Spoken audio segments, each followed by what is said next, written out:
കൊച്ചി കപ്പൽശാലയുടെ ചരിത്രത്തിൽ മറ്റൊരു പൊൻതൂവൽ കൂടി.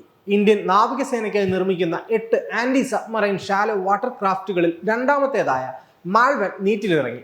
ഇന്ത്യയുടെ സമുദ്ര അതിർത്തികളിൽ ഒളിഞ്ഞിരിക്കുന്ന അന്തർവാഹിനികളെ കണ്ടെത്താനും തകർക്കാനും ശേഷിയുള്ള മാൾവാൻ ഇന്ത്യയുടെ പ്രതിരോധ മേഖലയുടെ കരുത്ത് വിളിച്ചോതുന്ന പടക്കപ്പലാണ്. എന്താണ് ഇതിന്റെ പ്രത്യേകത? ഇന്ത്യൻ പ്രതിരോധ മേഖലയിൽ ഈ കപ്പൽ കൊണ്ടുവരാൻ പോകുന്ന മാറ്റങ്ങൾ എന്തെല്ലാമാണ്? നമുക്ക് നോക്കാം. ഛത്രപതി ശിവജിയുടെ നാവികപ്പടയുടെ ആസ്ഥാനമായിരുന്നു മാൾവാൻ. ഇന്ത്യൻ നാവികസേനയുടെ പിതാവ് എന്ന് വിശേഷിപ്പിക്കപ്പെടുന്ന ശിവജിയുടെ സമുദ്ര പാരമ്പര്യത്തിന്റെ ഓർമ്മപ്പെടുത്തലാണ് കൊച്ചിയിൽ നിന്നും പുറത്തിറങ്ങിയ ഈ കപ്പൽ. മാൾവൻ എന്ന ഈ പുത്തൻ കപ്പലിന്റെ ഏറ്റവും വലിയ പ്രത്യേകത അതിന്റെ പേര് സൂചിപ്പിക്കുന്നത് പോലെ ഇതൊരു ഷാലോ വാട്ടർ ക്രാഫ്റ്റ് ആണ് എന്നതാണ്. അതായത് വലിയ കപ്പലുകൾക്ക് എത്താൻ ബുദ്ധിമുട്ടുള്ള കടൽ തീരത്തോട് ചേർന്നുള്ള ആഴം കുറഞ്ഞ ഭാഗങ്ങളിൽ ഒളിഞ്ഞിരിക്കുന്ന ശത്രുക്കളുടെ അന്തർവാഹിനികളെ വേട്ടയാടുക എന്നതാണ് ഇതിന്റെ പ്രധാന ദൗത്യം.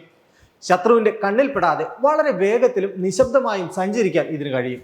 സമുദ്രത്തിനടിയിലെ ചെറിയ ശബ്ദവും ചലനവും തിരിച്ചറിയാൻ ശേഷിയുള്ള ആധുനിക സോണാർ സംവിധാനങ്ങൾ ഇവയിലുണ്ട്. ഒളിഞ്ഞിരിക്കുന്ന ശത്രുവിനെ കണ്ടെത്തിയാൽ ഉടൻ തന്നെ അവയെ തകർക്കാൻ ശേഷിയുള്ള ടോർപിഡോകളും റോക്കറ്റുകളും തൊടുത്തുവിടാൻ മാൾവാന് സെക്കൻഡുകൾ മതി. ഈ കപ്പലിന്റെ ഏറ്റവും വലിയ പ്രത്യേകത ഇത് പൂർണ്ണമായും ഇന്ത്യയിൽ തന്നെ നിർമ്മിച്ചതാണ് എന്നതാണ്. വിദേശ രാജ്യങ്ങളെ ആശ്രയിക്കാതെ നമ്മുടെ സ്വന്തം മണ്ണിൽ നമ്മുടെ സ്വന്തം സാങ്കേതിക വിദ്യ ഉപയോഗിച്ച് നിർമ്മിച്ച ഒരു യുദ്ധക്കപ്പൽ. ഈ കപ്പലിന്റെ നിർമ്മാണത്തിന് ഉപയോഗിച്ചിരിക്കുന്ന സാമഗ്രികളിൽ 80% തദ്ദേശീയമാണ്. ഇന്ത്യൻ നാവികസേനയെ സംബന്ധിച്ചിടത്തോളം കൊച്ചി കപ്പൽശാല ഇപ്പോൾ വെറുമൊരു നിർമ്മാണ കേന്ദ്രമല്ല, മറിച്ച് ഏറ്റവും വിശ്വസ്തനായ പങ്കാളിയാണ്. കപ്പൽശാലയുടെ അസാമാന്യമായ നിർമ്മാണ വേഗതയെ നാവികസേന പ്രശംസിച്ചിരിക്കുകയാണ്. സാധാരണഗതിയിൽ യുദ്ധക്കപ്പലുകളുടെ നിർമ്മാണം വർഷങ്ങളോളം നീണ്ടുപോവുകയാണ് പതിവ്. എന്നാൽ നിശ്ചിത സമയത്തിന് മുൻപേ കപ്പലുകളുടെ നിർമ്മാണം പൂർത്തിയാക്കി കൈമാറും എന്നതാണ് കൊച്ചി കപ്പൽശാലയെ വേറിട്ട് നിർത്തുന്നത്. ആഗോളതലത്തിൽ തന്നെ കപ്പൽ നിർമ്മാണ രംഗത്ത് കൊച്ചി കപ്പൽശാലയുടെ റേറ്റിംഗ് കുതിച്ചുയരാൻ ഈ കൃത്യനിഷ്ഠത കാരണമായിട്ടുണ്ട്.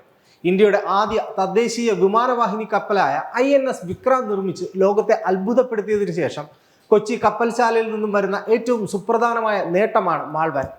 ഇന്ത്യൻ മഹാസമുദ്രത്തിൽ ചൈനീസ് ചാരക്കപ്പലുകളുടെയും അന്തർവാഹിനികളുടെയും സാന്നിധ്യം വർദ്ധിച്ചു വരികയാണ്. നമ്മുടെ തീരപ്രദേശങ്ങളിൽ നിരീക്ഷണം ശക്തമാക്കാൻ ഇത്തരം ചെറുതും എന്നാൽ കരുത്തുറ്റതുമായ കപ്പലുകൾ അത്യാവശ്യമാണ്. ചൈനീസ് ഭീഷണിയെ ഫലപ്രദമായി നേരിടാൻ മാൾവാൻ പോലുള്ള കപ്പലുകൾ ഇന്ത്യയുടെ പ്രതിരോധ കവചത്തിന് കരുത്തേകും. ഇന്ത്യൻ നാവികസേനയെ കൂടുതൽ കരുത്തുറ്റതാക്കാൻ കൊച്ചിയിൽ നിന്നും പുറപ്പെടുന്ന ഓരോ കപ്പലുകളും നമ്മുടെ രാജ്യത്തിന്റെ അഭിമാനമാണ്. ആത്മനിർഭർ ഭാരതത്തിലേക്കുള്ള വലിയൊരു ചുവടുവെപ്പാണ് മാൾവാൻ. സമുദ്ര അതിർത്തികൾ കാക്കാൻ നമ്മുടെ നാവികർക്ക് ഇനി ഈ പുത്തൻ കരുത്ത് കൂട്ടിനുണ്ടാകും.